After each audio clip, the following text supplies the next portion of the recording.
Welcome back. This is the first episode of the Unapologetic Truth. Hey, we here to speak the facts and nothing but the truth. Only that kind of shit, man. We ain't sugarcoating. We ain't worried about getting canceled. We ain't worried about none of that kind of shit. No filters. Just the truth. You ain't gonna find this nowhere else. Everybody too politically correct and worried about what they talking about. We just having a free, open conversation. Freedom of speech. This is what this country is built on, so we finna give it to you. Welcome to the episode number 1. We starting something new. No filter, just truth. You ain't gonna find this nowhere. This your host, Sydney Tarver.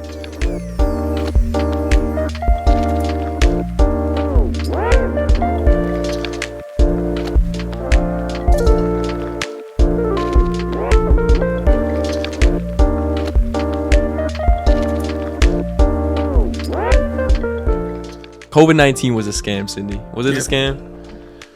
I mean, rest in peace to all the people who passed away with COVID, but I mean, I even caught it one time. I couldn't even go to, I had a flight to Hawaii.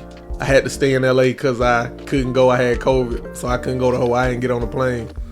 But I don't know, you do your own research, but the people I'm seeing is they retracting a lot of statements, saying the vaccine caused a lot of unnecessary stuff. I'm not saying that COVID-19 isn't a real virus or a strand or whatever they consider it is, but I'm just saying the reaction that we had to shut down everything and all that is something deeper than that. I don't know. It might have been created in a lab. Yeah, it definitely was created in a lab, but I'm saying like the reaction that we had to shut down all the business. Why would we shut down businesses? And so did it disappear? Like, where did it go? Like, it's not serious as it was then. Everyone once took it so seriously, and now it's just nothing. What made it not as serious 2 years from now as it was 2 years? Like, what? I'm confused a little bit. People who got vaccine still getting COVID. Yeah, but think about all the small businesses that shut down that couldn't get people to come in because certain states had certain regulations. I'm from the South. I moved here. Atlanta was wide open, but then when I moved here, up in Buffalo, New York, the whole area was shut down. When I was traveling to LA was shut down. New York City was shut down. Asking for vaccine cards. I had to show a vaccine card to go to the gym to get a workout in during just for COVID. a workout. They wouldn't let me in the gym. Like, what sense does that make? I'm trying to stay healthy. Your business, though, how did that survive during COVID? Oh, my You got the logistics company.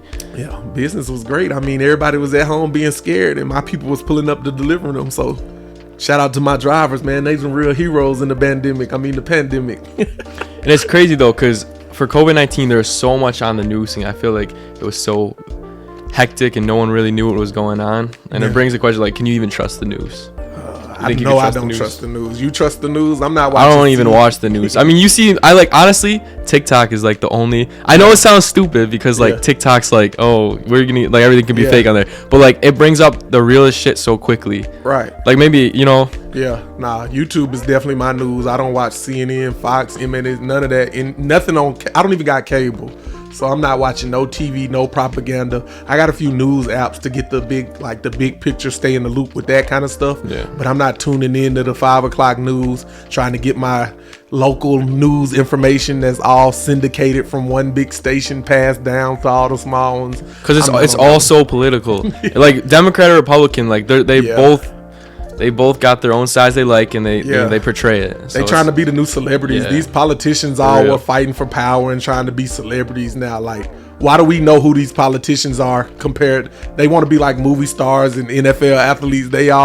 We shouldn't know politicians' names. They should be getting work done, helping the people, but we know their names now. Like, how are they common household names? Usually you just used to know the president name. Yeah. Now we know everybody, and I don't even know their names. Everybody got their own headlines, right? Like that. And back on the politicians, how are they going into office maybe worth 500,000, leaving worth 300 million? How does that work? What's her name? Let's bring it up. Controversial It's a lot name. of them. Nancy Pelosi. No, it's a whole list of them. Go look at the politicians' net worth. I seen some kind of thing. It was like 10 of them. They net worth went up times 10x. Some network or inside trading, is that what they call it? I need to learn. Maybe I picked the wrong field. I'm not hating on them. I maybe should have been a politician. If the career earnings, they making baseball money.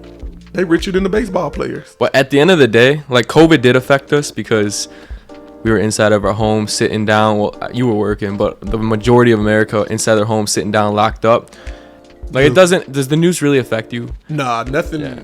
on the news has never really helped. The president's never affected me. Like, none of that stuff has ever directly came and impacted my life for me not doing something that I wanted to do. So I don't know.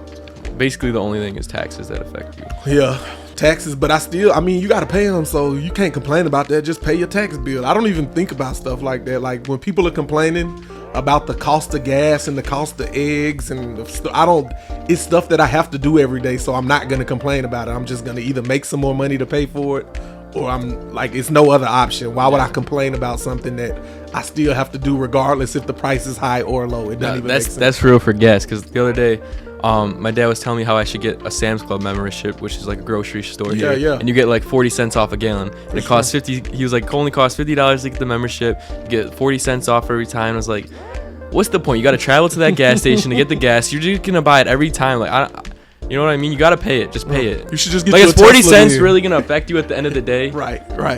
It's the time going out the way. It all equals out at the end of the gotta day. wait in the long line for gas because everyone's trying to save their 40 cents. I don't know. Why don't you get you a Tesla or a Prius? You should get you a Prius then. Electric car is crazy. You gonna get you an electric car? Well, it's I not. don't You think- hate electric cars. Why you don't even like electric cars? Electric cars, I just feel like Tell me your thoughts on them. the world runs off oil. Yeah. The richest people in the world are oil For leaders. sure. Don't you agree? Yeah, the Saudi family. They. So who's gonna be the new richest people in the world? Oil's never gonna go away though. yeah, we're not in our lifetime. What are you gonna make a dump truck that carries like I think it's 800 100. tons and off electric? Like, no.